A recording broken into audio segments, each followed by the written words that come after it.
Perang. Bab 301. Tepuk tangan. Fu Yuxiang, sebagai perwakilan, berkata kepada kemanusiaan dari sistem rumah sakit utama, batch produk ini disumbangkan ke rumah sakit besar secara gratis. Untuk mendukung pengobatan. Palaplak. Qin Beixian bertepuk tangan terlebih dahulu. Media dan lainnya juga bertepuk tangan. Kali ini, Yunting Group memenangkan reputasi dan hati orang-orang. Bahkan saham kapitalisasi pasar perusahaan telah melonjak gila. Industri lain yang terlibat dalam Yunting Group juga terjual gila. Pada siang hari, ada lebih dari 20 artis lini pertama yang berbicara di depan umum, untuk dukungan gratis dan promosi semua produk Yunting Group. Ini adalah blockbuster lain. Efeknya tidak sesederhana urutannya. Dan dukungan artis dan grup Yunting juga saling mempengaruhi. Sekarang grup Yunting memiliki reputasi yang sangat baik. Dan artis-artis ini juga mendapatkan banyak manfaat. Dan ulasan online semuanya bertepuk tangan. Bersama dengan perusahaan di belakang artis-artis ini juga sangat kuat. Jalur hiburan Changfeng. Setelah melihat berita ini, Sue Guihua sangat marah. Pop. Dia menamparkan wajah Xiao Linger dengan keras, pelacur. Apakah kamu melihat hal-hal baik yang kamu lakukan? Xiao Linger menutupi wajahnya dengan tatapan bingung. Tahukah kamu kenapa Ye Junlin tidak datang untuk meminta maaf? Karena dia sama sekali tidak takut padamu. Sue Guihua menamparkan Zhang Meilan lagi. Zhang Meilan merasa sangat dirugikan. Jika bukan karena saya mengikuti rencana Anda, sekarang hiburan Changfeng saya bergema di China, dan nilai pasar kami akan naik. Sue Guihua gemetar karena marah. Dari mana kita tahu bahwa Yunting Group begitu kuat? Ternyata kita mencari kerja sama. Kita mendaki. Xiao Linger menutupi wajahnya dan menangis. Dia juga menyesalinya. Jika dia terus berpromosi ke Yunting Group, kali ini dia pasti akan berubah dari selebriti internet menjadi bintang. Pergilah ke grup Yunting untuk meminta maaf. Kita mungkin masih memiliki kesempatan lain. Lagi pula, ketika orang memilih kita, mereka pasti menyukai kekuatan kita. Sue Guihua segera berkata. Bagaimana mereka tahu bahwa itu dipilih oleh Fang Ziqing? Ini tidak ada hubungannya dengan para pengambil keputusan di grup Yunting. Segera, para eksekutif puncak Changfeng Entertainment membawa 10 artis termasuk Xiao Linger ke depan Yunting Group. Ketika Fang Ziqing melihat orang-orang ini, dia mencibir, apa yang kamu lakukan di sini? Fang selalu salah dengan kami. Itu karena kami tidak tahu. Apa yang kami lakukan dengan Linglung? Berlutut dan minta maaf. Sue Guihua memberi perintah. Xiao Linger dan artis lainnya semua berlutut ke tanah. Fang Ziqing sedang kesurupan. Dia ingat kata-kata Ye Junlin. Merekalah yang ingin meminta maaf. Saya tidak berharap itu akan terwujud. Presiden Fang, Changfeng Entertainment kami bersedia bekerja sama dengan perusahaan Anda secara gratis. Kami akan menyediakan artis sebanyak yang kami inginkan. Artis sebanyak yang kalian inginkan. Dan saluran publisitas sebanyak yang kalian inginkan. Sue Guihua benar-benar datang untuk memposting. Bukan hanya gratis lagi. Juga berikan gratis. Ya. Kami bodoh sebelumnya.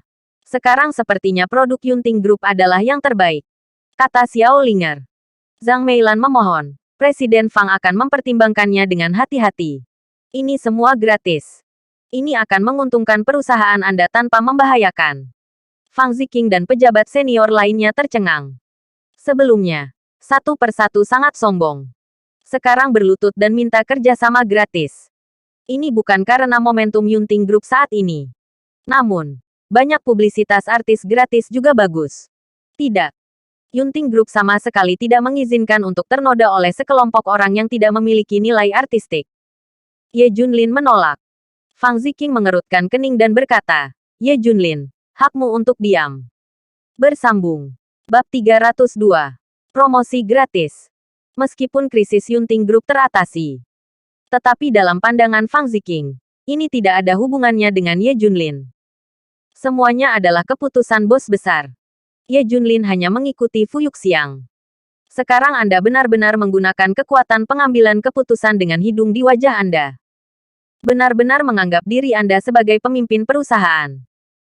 Ye Junlin, izinkan saya memberitahu Anda bahwa terlepas dari hal-hal tidak menyenangkan yang terjadi dengan Changfeng Entertainment sebelumnya, mereka juga meminta maaf, dan menjadi duta publisitas gratis adalah manfaat besar bagi perusahaan. Kata Fang Ziqing. Idenya adalah bahwa tenaga kerja gratis harus digunakan. Bagaimana dengan karakternya? Ini adalah hasil dari pendidikan jangka panjangnya di Amerika Serikat. Pertama dalam pembangunan ekonomi. Dia tidak akan peduli dengan yang lain. Orang-orang ini berkualitas buruk.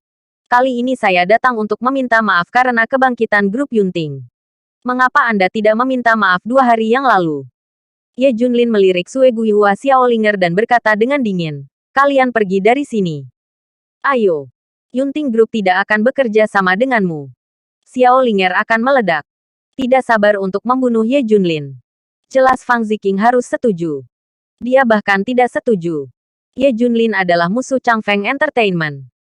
Sue Guihua berkata dengan marah, Fang, aku tidak melihatnya. Perusahaanmu ternyata adalah karyawan kecil yang mengendalikan kekuatan sebenarnya. Ejekan balasan Sue Guihua membuat marah Fang Ziqing. Lagi pula, ada begitu banyak media yang hadir. Seberapa buruk dampaknya jika menyebar? Bukankah pamor wakil presidennya sendiri juga hilang? Ye Jun menyingkirlah. Tidak ada tempat bagimu untuk berbicara. Fang Ziqing berkata dengan marah. Dia dengan santai memandang Sue Guihua dan yang lainnya. Nona Sue. Saya pikir kerja sama tidak apa-apa. Tidak ada kerja sama. Suara Ye Junlin terdengar. Kamu pikir kamu siapa? Apakah kamu bos besar? Fang Ziqing berkata dengan marah. Ya, saya bos besar. Dan bos besar membuat keputusan seperti itu. Ye Junlin menatap Fang Ziqing. Ketika Fang Ziqing hendak memutuskan untuk bekerja sama dengan Changfeng Entertainment, suara Qilin terdengar. Baiklah, Nona Fang.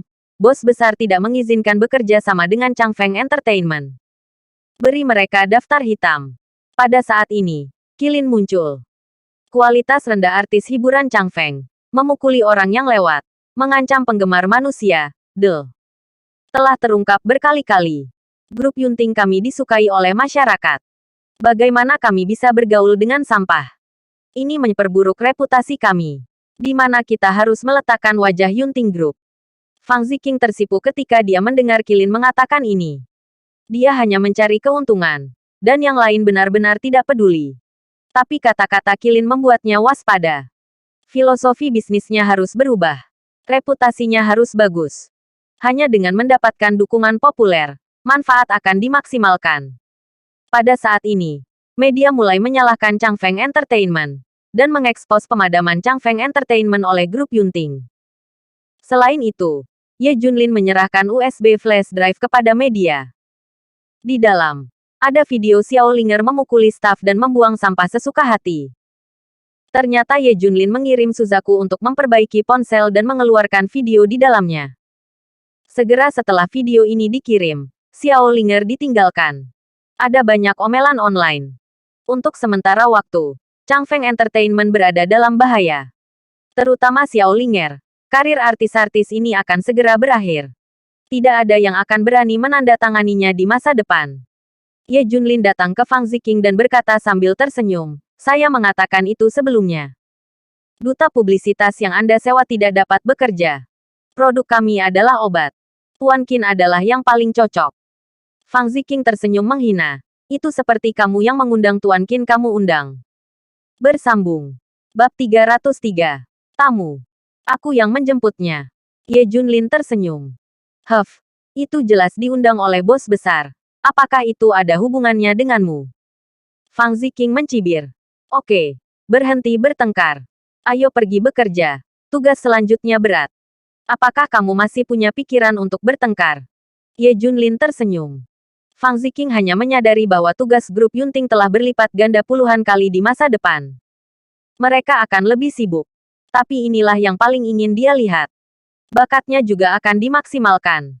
Setelah Liziran tahu tentang ini, dia datang untuk meminta maaf kepada Ye Junlin. Maaf.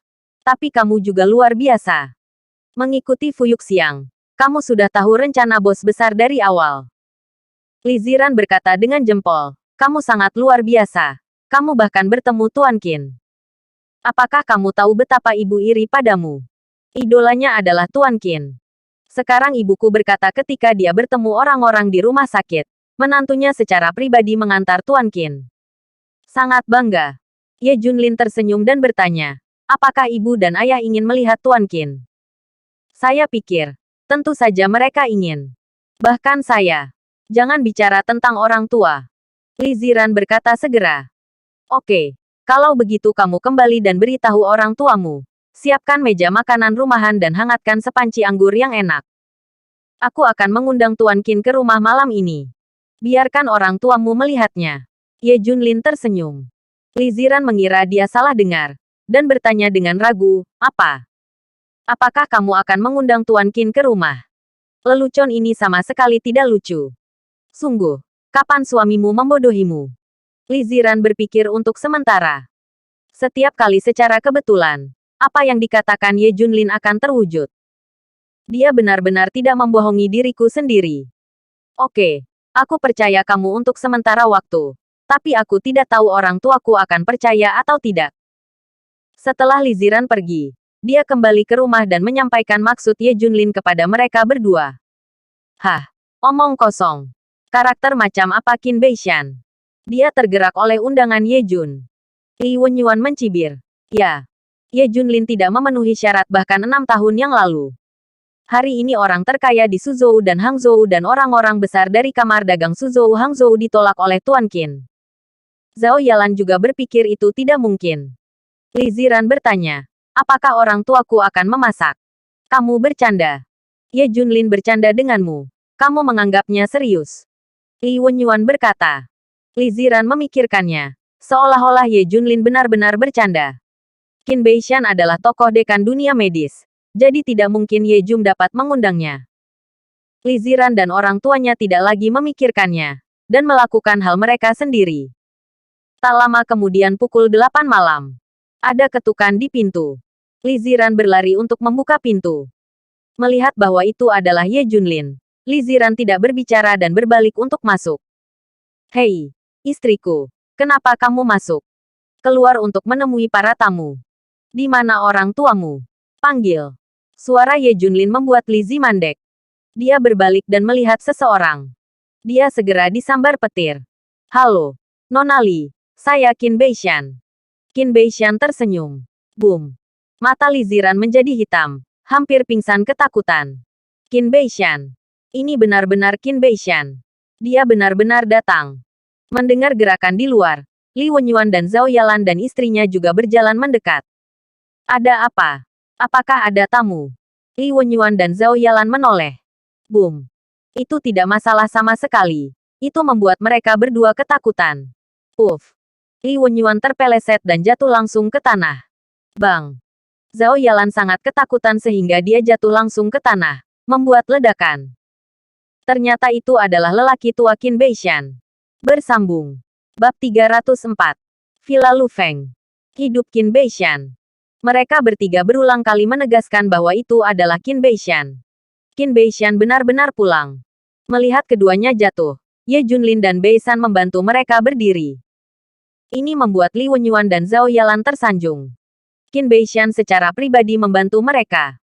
Mereka dapat menggunakan ini seumur hidup. Faktanya, yang membantu mereka untuk bangkit adalah senjata utama dua negara besar China. Hanya ada 2 dari mereka di Huaxia yang dapat menerima perlakuan seperti ini. Tuan Li, Nyonya Li, saya Qin Beishan. Kata Qin Beishan sambil tersenyum. Ini membuat Li Wenyuan dan Zhao Yalan takut. Bagaimana mereka bisa? Biarkan Qin Beishan menyebutnya seperti itu. Ye Junlin mengerutkan kening. Ayah ibu, mengapa kamu begitu kaget? Bukankah aku membiarkan Ziran memberitahumu? Boom. Mendengar kata-kata Ye Junlin, pasangan itu hampir berlutut di tanah. Li Ziran diberitahu dan meminta mereka untuk menyiapkan meja hidangan. Tapi siapa yang akan percaya bahwa Ye Junlin bisa mengundang Qin Beishan? Ini luar biasa. Apakah kalian tidak melakukannya? Alis Ye Junlin berubah. Apakah ini membuatnya tidak berwajah di depan Tuan Qin? Li Wenyuan, Zhao Yalan dan bahkan Li Ziran semua menundukkan kepala. Tidak berani melihat mereka. Li Ziran juga menyalahkan dirinya sendiri. Dia tidak percaya apa yang dikatakan Ye Junlin.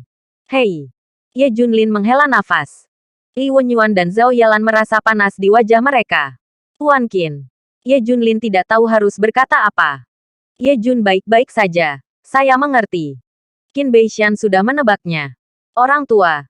Ziran, cepat siapkan makan malamnya. Mungkinkah akan membiarkan Tuan Qin berdiri seperti ini? Mendengar peringatan Ye Junlin, mereka bertiga bereaksi. Undang Qin Beishan ke dalam rumah, dan mereka bertiga akan menyiapkan makanan. Untungnya, ada sayuran dan daging di lemari es. Tapi Li Wenyuan dalam masalah karena dia tidak mempunyai minum yang enak. Ayah, tidak apa-apa. Aku membawa 2 botol anggur khusus untuk wilayah militer. Ye Junlin diam-diam berkata. Untungnya, dia sudah siap.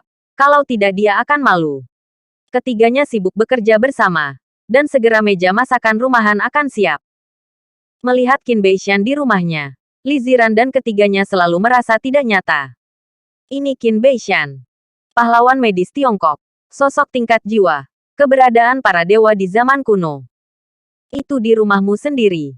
Itu luar biasa. Mereka bertiga diam-diam mengambil foto. Dan kemudian tidak dapat membayangkan seberapa besar sensasi yang akan dibawa oleh foto-foto ini. Meskipun Qin Beishan adalah sosok tingkat dewa, dia sangat rendah hati. Terutama untuk masakan rumah dan anggur. Kembang api manusia seperti ini adalah favoritnya. Setelah minum 3 putaran, Li Wenyuan akhirnya tidak bisa menahan diri untuk bertanya. Mengapa Anda menyetujui undangan menantu laki-laki saya, Tuan Qin? Kami pikir ini benar-benar tidak mungkin. Li Ziran dan Zhao Yalan mengangguk. Qin Beishan menatap Ye Junlin dalam-dalam dan berkata sambil tersenyum, pertama-tama, Ye Jun menjemputku hari ini. Kami dianggap akrab. Kedua, saya mengetahui bahwa Ye Jun adalah pendiri teknologi inti dari perangkat medis ini. Orang-orang sangat mengaguminya. Kami mengerti. Tuan Qin, Anda memang ahli pengobatan. Saya bersulang untuk Anda. Li Wenyuan bersulang. Menurut pendapat mereka, Qin Lao lah yang rendah hati dan bersedia memberikan wajah kepada orang sekecil Ye Junlin. Saya pikir Tuan Qin hebat. Setelah makan dan minum, Qin Beishan ingin pergi. Orang tuaku, Ziran, aku akan mengirim Tuan Qin. Oke, kamu harus memperhatikan keselamatanmu. Mengemudikan mobil Ziran. Akhirnya, Ye Junlin membawa Qin Beishan ke Lufeng Villa.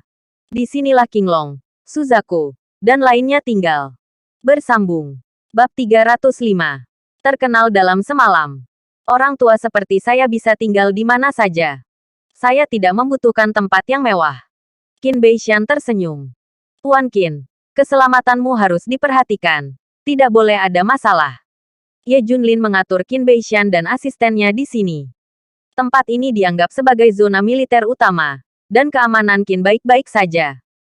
Yunting Group mendapatkan kesuksesan yang singkat. Produk telah menyebabkan kamar dagang Suzhou Hangzhou tertekan. Kamar dagang Suzhou Hangzhou terlalu lambat untuk bereaksi saat ini. Pasar perangkat medis hampir tergantikan. Pada saat ini, jangan bergerak. Tunggu sampai Panglima selesai setelah upacara. Lei Qianjue sangat tertekan, tetapi mereka hanya bisa menahannya. Kebangkitan Yunting Group bahkan merasakan tekanan pada orang terkaya, keluarga Shen. Terakhir kali saya merasakan tekanan seperti ini. Grup Junlin yang diganti sementara oleh Ye Jun. Tapi fokus semua orang masih pada Qin Beishan. Dia juga akan berpartisipasi dalam upacara. Jadi dia harus tinggal di Suzhou dan Hangzhou untuk sementara waktu. Masih banyak yang mengundangnya.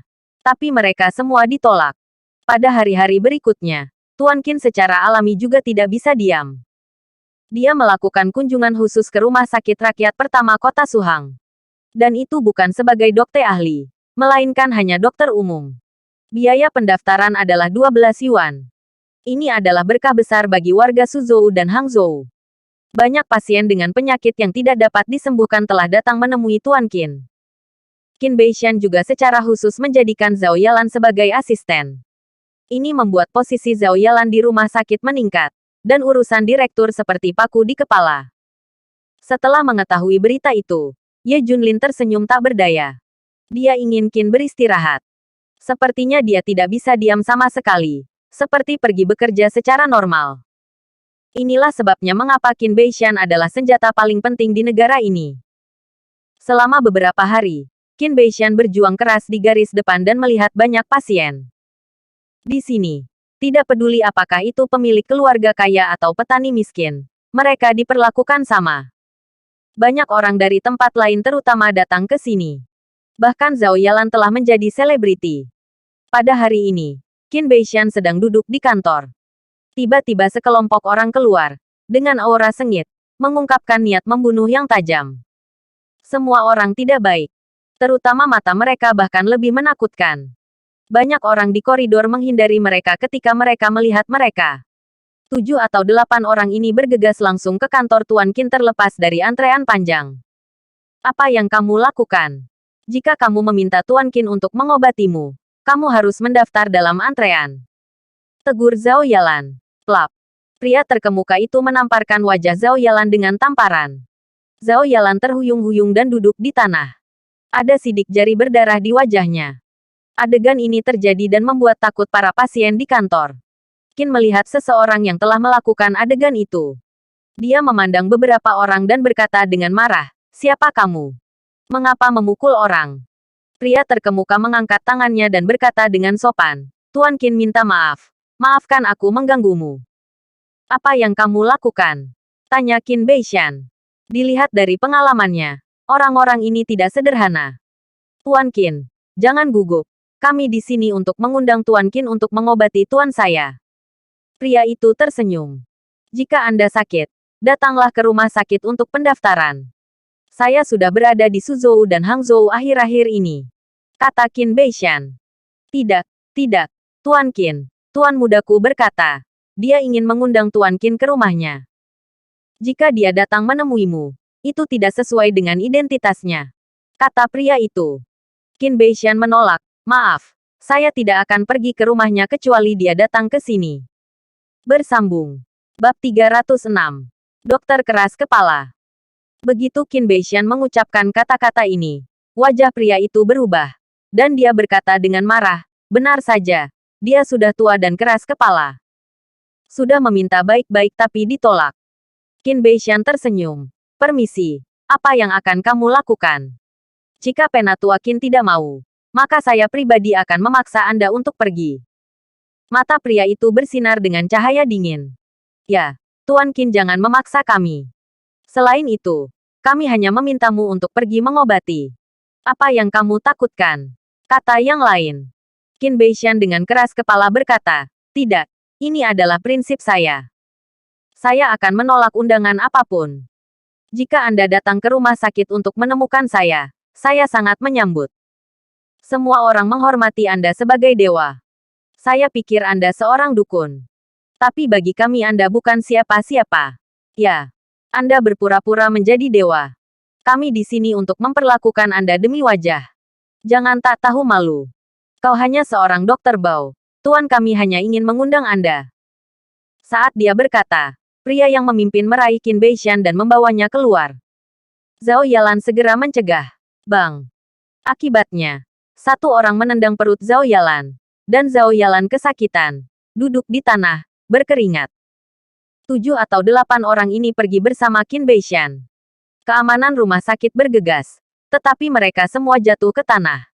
Orang-orang ini naik ke beberapa mobil dan meninggalkan rumah sakit dengan cepat.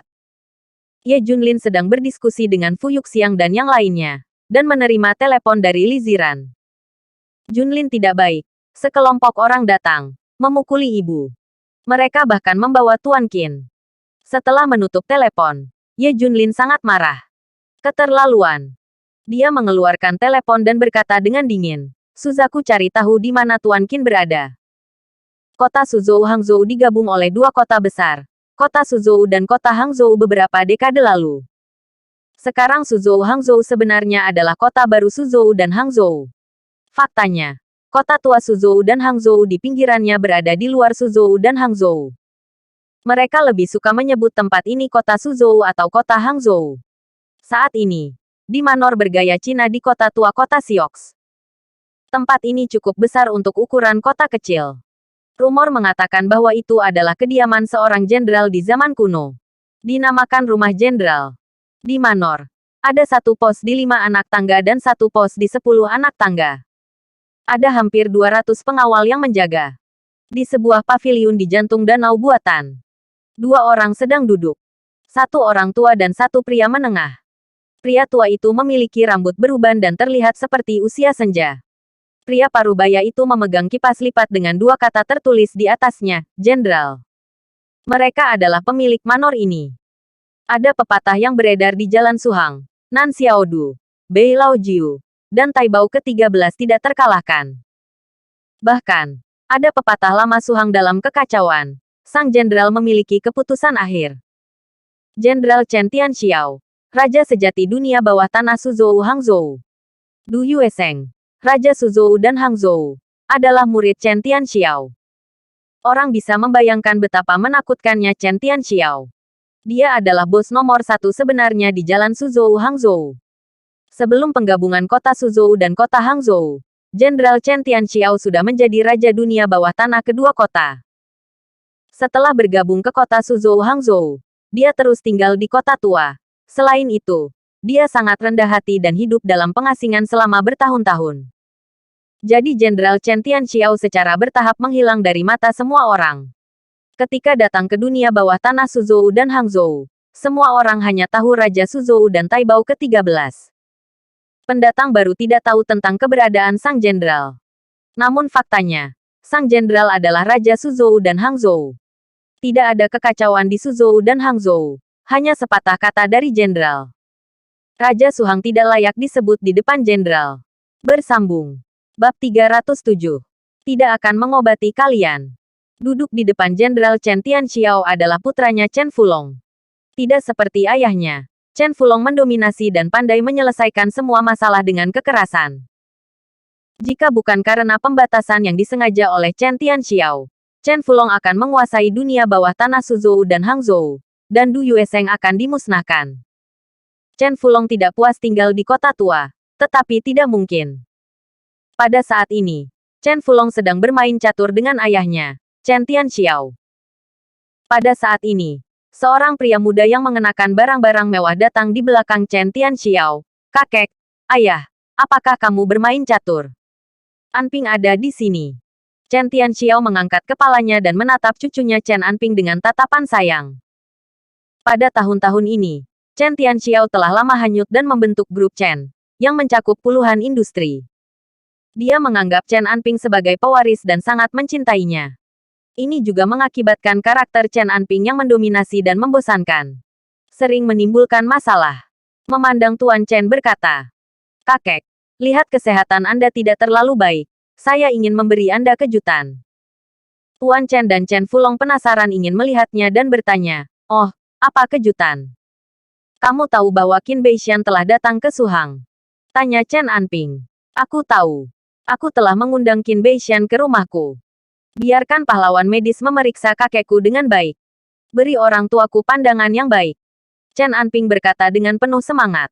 Setelah mendengarkan Chen Tianxiao dan Chen Fulong, mereka tampak terkejut. "Apa? Qin Beixian diundang?" "Sejauh yang saya tahu, tidak ada yang bisa meminta Qin Beixian untuk datang. Bahkan Shen Wanshan tidak bisa melakukannya." Chen Anping tersenyum dan berkata, "Ya. Tua yang keras kepala ini benar-benar tidak mau bergerak. Dia sebenarnya meminta kakek pergi ke rumah sakit untuk mendaftar antrean. Bagaimana kita bisa berinisiatif untuk pergi?" Chen Tianxiao menyadari sesuatu dan tidak bisa menahan diri untuk tidak berkata, "Jadi apa? Jadi jika memakai cara lembut dia tidak datang, aku akan menggunakan cara keras. Sekarang orang tua ini telah ditangkap olehku." Chen Anping tersenyum. Chen Fulong mengangguk. "Ya, arogansi keras kepala seperti ini sudah terbiasa. Ini sangat besar. Anakku melakukan hal yang benar." Chen Tianxiao mengerutkan kening. "Agak merepotkan. Aku takut pengaruh buruk Qin Beixian." "Ayah, apa yang kami takutkan? Apa yang kami lakukan? Kami hanya mengundangnya ke rumah. Kami harus dihormati. Hanya saja cara mengundangnya agak ekstrim." Chen Fulong mendominasi dan merasa tidak ada yang salah dengan dirinya. "Sebaliknya, saya merasa bahwa melakukan itu sudah cukup untuk menghormati." Chen Anping mengangguk. "Kakek, apa yang dikatakan ayahku benar. Dia harus datang menemuimu. Dan kita tidak akan menyakitinya. Dia pasti akan senang jika kita memberinya biaya pengobatan yang tinggi pada waktu itu." Chen Tianxiao mengangguk. "Kepala, itu benar. Selain itu, apa yang saya takutkan? Apa yang salah dengan saya mengundangnya?" Tidak ada orang di dunia yang tidak dapat diundang oleh keluarga Chen. Segera, lelaki tua Qin Beishan dibawa ke rumah keluarga Chen. Hei, Pak Tua Qin, cepat datang ke kakekku untuk melihat tubuhnya. Jika efeknya bagus, kamu akan diberi hadiah oleh kakekku. Chen Anping mencibir dengan tangan di sakunya. Hanya saja Qin Beishan menatapnya dengan acuh tak acuh. Oh, apa maksudmu? Kami benci kita tidak memberikan uang di muka. Jadi, biarkan aku memberimu sejumlah uang segera, dan kemudian memberimu banyak uang setelah perawatan. Chen Anping mencibir jalan. Chen Fulong juga datang ke Qin Beishan. Tuan Qin, saya minta maaf untuk mengundang Anda dengan cara yang lancang. Tapi selama Anda mendiagnosis untuk ayah saya, manfaatnya sangat diperlukan. Qin Beishan menggelengkan kepalanya. Tidak. Aku tidak akan memeriksamu apalagi mengobatimu di sini. Begitu dia mengatakan ini, udara mandek. Bersambung. Bab 308. Tunggu dan lihat.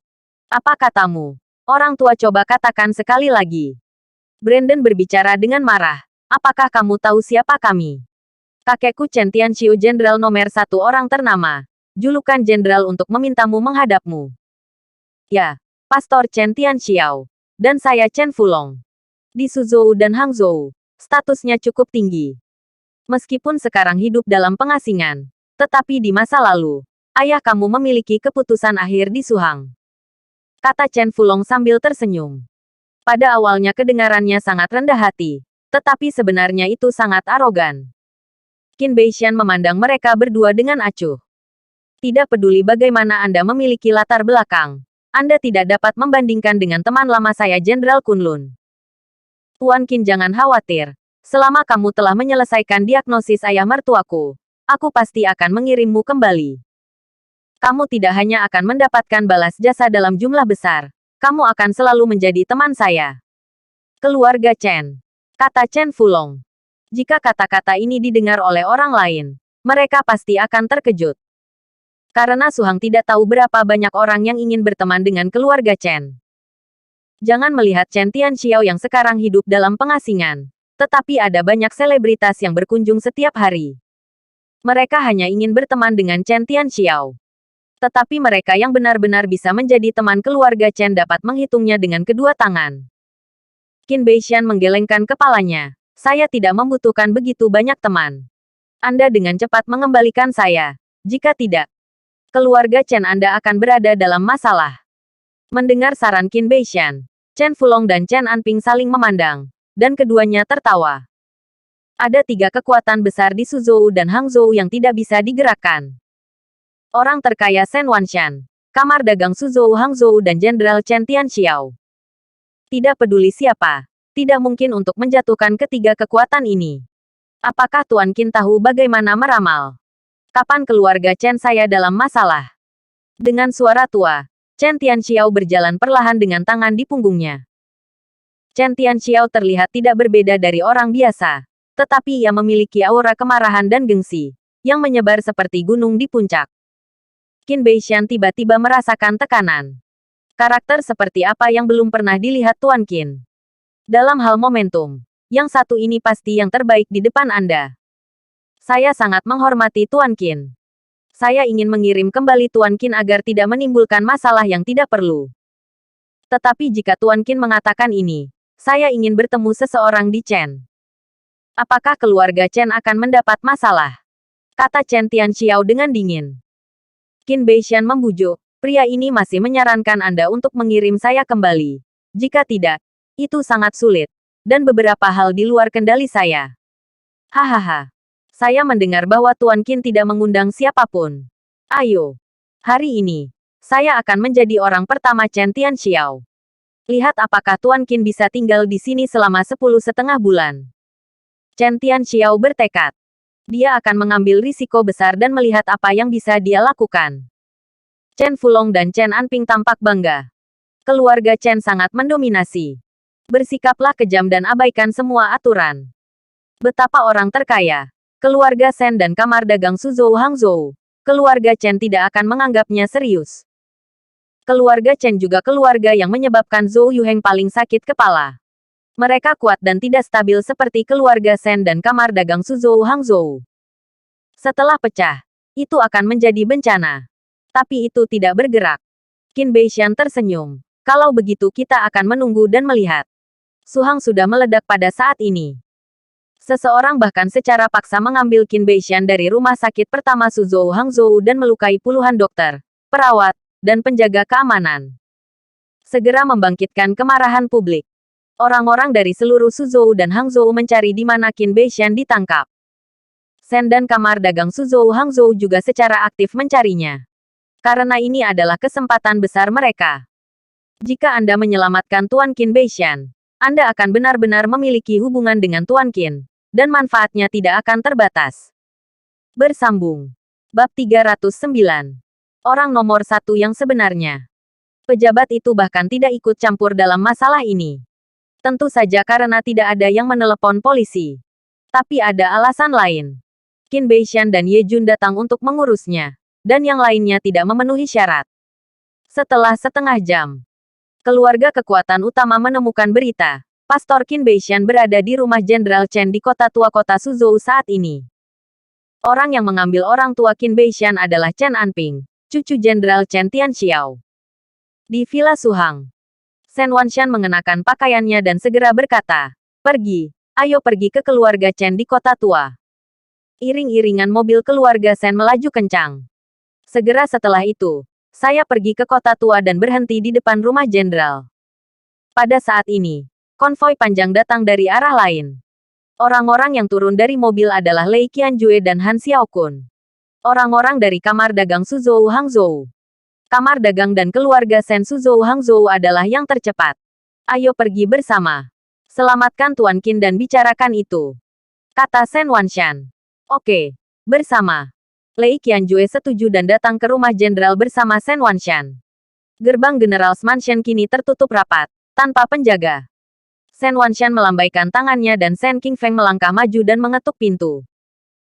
Begitu masalah dilaporkan, dikatakan bahwa Sen Wanshan dari keluarga Sen dan 4 keluarga besar dari kamar dagang Suzhou Hangzhou Lei Qianjue, Han Xiaokun, Yu Bukun, dan Qin Zhenglin meminta untuk menemui jenderal.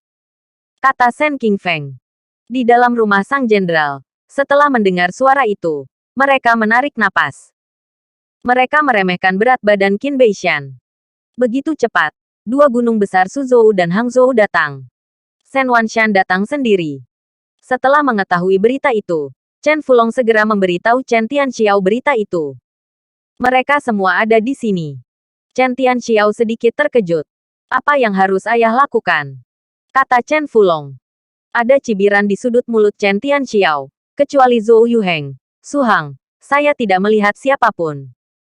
Sen Wanshan dan yang lainnya paling-paling setenar saya. Tetapi mereka tidak ada di mata saya sama sekali. Sekelompok talenta berbakat. Chen Fulong mengangguk. Ayah mengerti. Di luar rumah jenderal, semua orang di Sen Wanshan menunggu lebih dari 10 menit. Akhirnya pintu terbuka. Seorang pria muda keluar dari dalam. Itu adalah Chen Anping. Chen Anping melengkungkan tangannya dan berkata, "Pendahulu, tolong kembalilah. Kakek sakit dan tidak bisa bertemu kalian semua. Anping, bisakah kamu memberitahuku? Kami memiliki sesuatu yang sangat penting untuk didiskusikan dengan kakekmu hari ini." Sen Wanshan bersikeras. Kilatan dingin melintas di mata Chen Anping. "Ayo, lihat." Begitu suara itu jatuh, suara langkah kaki terdengar di sekitar. Dalam sekejap, ratusan penjaga muncul di sekitar, mengelilingi Sen Wanshan dan yang lainnya. "Pergi!" Ratusan berteriak bersama. Sen Wanshan saling memandang. Mereka mengerti bahwa Chen Tianxiao tidak menganggapnya serius sama sekali. Sekarang kecuali Anda merobek wajah Anda dan memaksa Tuan Qin untuk diselamatkan. Tapi Sen Wanshan tidak berani. Belum lagi kerugian kedua belah pihak. Mereka hanya bisa meninggalkan depresi. Sukui juga mengetahui berita itu dan memberitahu Ye Junlin. "Jenderal Chen Tianxiao, apakah dia hebat?" Tanya Ye Junlin. "Sangat kuat. Orang nomor 1 yang sebenarnya di Suzhou dan Hangzhou. Bahkan Raja Suzhou dan Hangzhou, Du Yuesheng, adalah muridnya. Kekuatan sebenarnya sebanding dengan orang terkaya di keluarga Sen. Dan bahkan pemimpin Zhou harus sopan untuk 3 poin." Kata Zukui. "Su Hang masih memiliki orang seperti ini. Aku bahkan tidak tahu." Ye Junlin tampak terkejut. Jenderal Chen Tianxiao memang hidup di kota tua dan hidup dalam pengasingan. Banyak orang di Suzhou dan Hangzhou tidak mengetahuinya. Jelas Sukue. Qinglong dan Qilin berdiri di kedua sisi dan berkata, apa yang harus dilakukan Jenderal? Bersambung.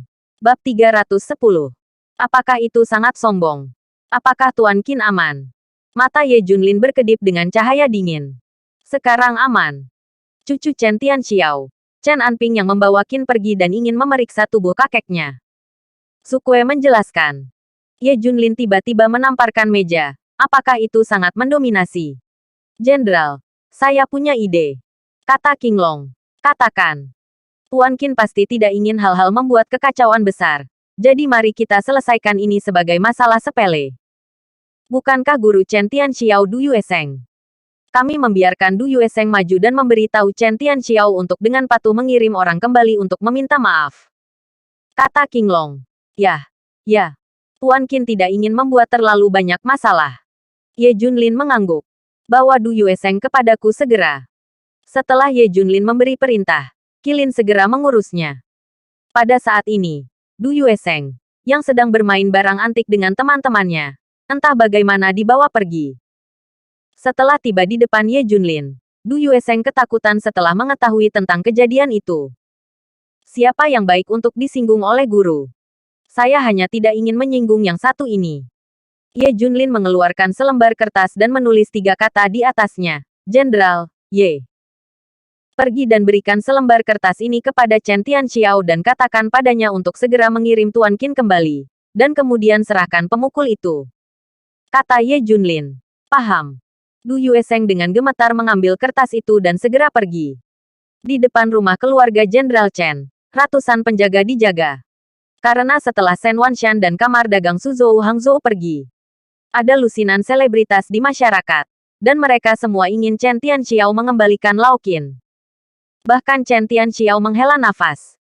Prestise Qin Beishan benar-benar tidak tercakup. Ini sama dengan menusuk sarang lebah. Tapi Chen Tianxiao tidak takut. Tidak ada seorang pun di matanya. Semua bergegas kembali. Apakah ada berita dari pemimpin Zhou? Chen Tianxiao bertanya. Ayah, tidak. Polisi belum pernah muncul sebelumnya. Mereka tidak ikut campur. Kata Chen Fulong. Chen Tianxiao mengangguk. Oke, selama pemimpin Zhou diam, saya tidak peduli. Pada saat ini, beberapa kelompok orang diusir. Du Yuesheng baru saja tiba. Dia ketakutan dengan pertempuran di rumah jenderal. Siapa? Cepat pergi. Kalau tidak, pedang itu tidak akan memiliki mata. Penjaga di pintu melihat Du Yuesheng dan segera berkata dengan marah. Siswa Du Yuesheng ingin temui gurunya. Du Yuesheng segera mengidentifikasi dirinya. Ternyata itu kakak Du. Silakan masuk. Ayah mengizinkanmu masuk. Chen Fulong keluar untuk menyambutnya secara langsung. Datang ke aula interior General's Mansion. Chen Tianxiao sedang duduk dan minum teh di sebelah Qin Beishan. Mengapa Yuesheng ada di sini? Chen Tianxiao bertanya. Du Yuesheng tiba-tiba berlutut di depan Chen Tianxiao. Adegan tiba-tiba ini mengejutkan Chen Tianxiao. Kenapa kamu? Chen Tianxiao bertanya. Berlutut Du Yuesheng menundukkan kepalanya dan berkata dengan gemetar, Guru, siswa tidak berani mengatakan. Apa yang tidak bisa Anda katakan? Chen Tianxiao bingung. Chen Fulong dan Chen Anping juga bingung. Hanya lelaki tua Qin Beishan yang mengharapkan sesuatu dan tidak bisa menahan senyum. Katakan. Wajah Chen Tianxiao berubah dan tiba-tiba mengangkat suaranya. Du Yuesheng terkejut. Gemetar. Dia mengeluarkan selembar kertas yang ditulis oleh Ye Junlin. Guru, seseorang memberikan ini padamu.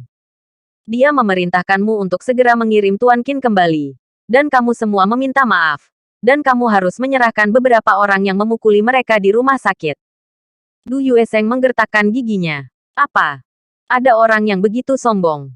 Beraninya meminta keluarga Chen untuk meminta maaf. Apakah Anda bodoh? Kata Chen Anping dan Chen Fulong dengan dingin. Bersambung.